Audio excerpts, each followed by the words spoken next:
और शहर को जिस रास्ते पर ले जाने की कोशिश की जा रही है, ये शहर की आवाम के साथ खिलवाड़ है। शहर को ये लोग झोंकना चाहते मुसीबत में। के ऊपर नुक्ताचीनी नहीं करना चाहता हूँ। लोग जो है मोमेंटम की सियासत कर रहे हैं। नहीं, शहरियान को लिए बगैर फैसला कर रहे हैं, ऐसी बात नहीं है, मगर बहरहाल फैसला सही ढंग से नहीं हो रहा है, ये मैं मानता हूँ। तो इसमें खतरनाक बात है। इन हालात में अगर इस पर सियासत हो रही होगी तो ये शहर के लिए और शहर में बढ़ते हुए मर्ज के लिए बिल्कुल भी सही नहीं और खतरनाक।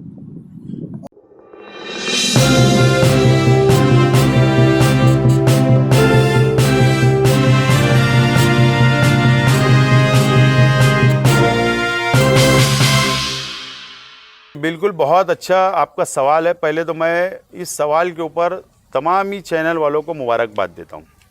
और ये बात सच है कि जनता कोऑपरेटिव बैंक, इसके अंदर करोड़ों रुपया डिविडेंड का पड़ा हुआ रखा हुआ है जो मुनाफे का है।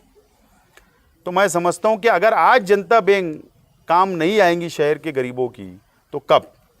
मैं कल एक लेटर बनाकर जनता बैंक के चेयरमैन को दूंगा और ये गुजारिश करूंगा, अपील करूंगा कि सिर्फ 5 लाख तकसीम करने से काम नहीं बनने वाला। कम से कम आप लोगों ने 5 करोड़ खर्चा करने होना, मैं ज़रूर लेटर दूंगा। आरबीआई के रूल के मुताबिक के हित में कुछ फैसला कर पा रहे हैं? कोई का कोऑर्डिनेशन एक दूसरे से है ही नहीं। अच्छा, ना सरकार के आए हुए नुमाइंदों का कोऑर्डिनेशन कारपोरेशन के साथ है, ना कारपोरेशन का कोऑर्डिनेशन मेडिकल स्टाफ के साथ है। कोई आपस में इनका तालमेल ही नहीं है। सब अपनी अपनी लाइन। पंकज असिया साहब जो आए हैं, उनके पास सिर्फ एक ही काम है, red zone, orange zone, green zone. रोज़ आना वो पेपर लेके बैठते, डिपार्टमेंट के लोग आते, ये रेड जोन है, ये ग्रीन जोन है। मुझे बताओ मालेगांव में ये बचा क्या? मालेगांव तो अब ऑलरेडी पूरा रेड जोन ही है अगर उनके क्राइटेरिया से देखा जाए तो। अब रोज़ आना ग्रीन, ऑरेंज, रेड करने से अच्छा ये है कि उन्होंने मेडिकल फैसिलिटी लोगों को कैसे मिले इस पर ध्यान देना चाहिए, मगर वो कोई ध्यान नहीं देते। रेस्ट हाउस से वो आज तक निकले भी नहीं है। या मुझे कोई बता दे मीडिया को बुला के उन्होंने कभी कोई चीज़ बोली, या मालेगांव शहर में वो आके फील्ड पे देखे हैं क्या? तो स्पेशल अगर कोई नुमाइंदा उसके लिए आया है या कोई ऑफिसर आया है, वो भी आए, तो उसका काम क्या है? फील्ड पे आकर देखना, मीडिया के नुमाइंदों को बुलाकर उनसे बातचीत करना। मीडिया वालों से भी बात समझ में आती है कि यार क्या शहर में चल रहा है और क्या ज़रूरत है। उन्होंने अगर बुलाया हो तो आप बताओ। ये वक्त जो है ये इत्तेहाद का वक्त है, ये इंतशार का वक्त नहीं है। आज पूरा शहर जो है तबाही के दाहने पर खड़ा है।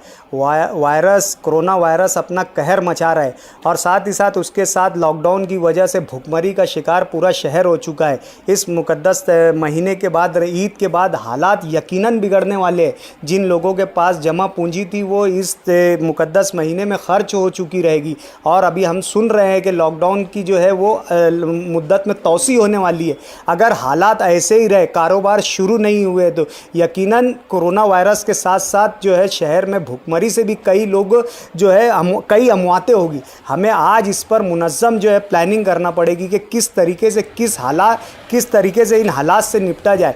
और इसमें हम खेमों में बढ़कर ये लड़ाई नहीं लड़ सकते। यकीनन हमको मुत्तहिद होकर एक इत्तेहाद के साथ और नेक नियति के साथ ये लड़ाई लड़ना पड़ेगी, जब भी अल्लाह ताला इसमें कोई खैर और बरकत का मामला फरमाएंगे और ये लड़ाई हम जीतेंगे।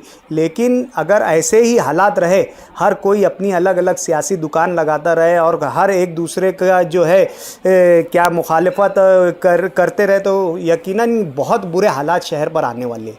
तो क्या लीडरान में आना की जंग चल रही है? हमारे में आना की जंग नहीं चल रही। मैं अभी बोला कि यार अगर आसिफ भाई या शेख रशीद साहब बुलाएंगे कि यार तुम आओ यहाँ पर, हम एक पाँव पे राजी है जाने के लिए, तो कोई आना का सवाल नहीं। ना ये आना की लड़ाई है। कारपोरेशन असल में 2 रास्ते होते हो, है ना। हमारा लोगों को फ़ायदा पहुंचाना, लोगों का डेवलप करना, लोगों के काम आना, ये वो रास्ते पे हम चलते हैं।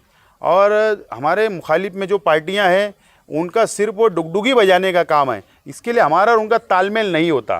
तो हमारे कारपोरेशन के इक़्तिदार है, हम उस हिसाब से, और गवर्नमेंट हमारी है, सरकार में, महाराष्ट्र हुकूमत में, हम वहाँ से लड़ के, आप देख रहे वज़ीर को बुला ले, तो मैं समझता हूँ इत्तेहाद होगा ही तो काम होगा, ऐसा नहीं है। क्योंकि वो नाकाम लोगों के साथ हम जाएंगे तो कहीं हमारे ऊपर भी परछाई ना आ जाए, इसके लिए दूर रहते हैं। यहाँ तो ऐसा चलता है। इस देश के राजनीति में सिस्टम हो ना हो, यहाँ के सिस्टम में राजनीति जरूर चलता है।